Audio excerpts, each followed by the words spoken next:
So, Casecom Black MIDI tower,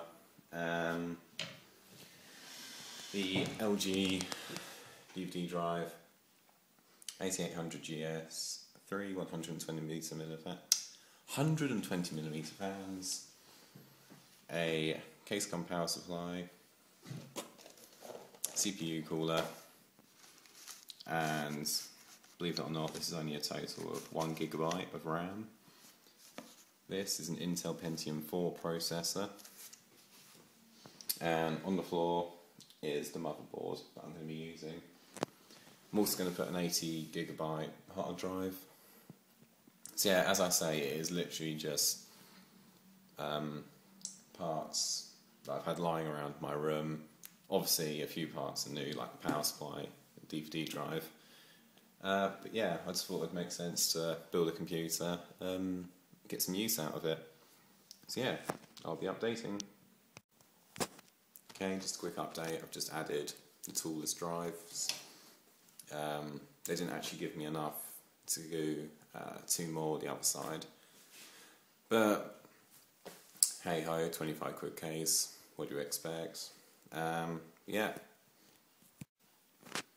And that's the power supply in. I haven't stuck it in upside down. Well, I have, but that's because there's a fan underneath and there's room. So, you know, for ventilation purposes it makes sense to keep it upside down. Yeah, okay. Okay, so the motherboard's in. Just came up a bit of a hiccup really, because I don't have the shield plate for it. So I was getting rid of the old case, I must have spinned it, so I think that could be a time for eBay. But yeah, other than that, it's going alright.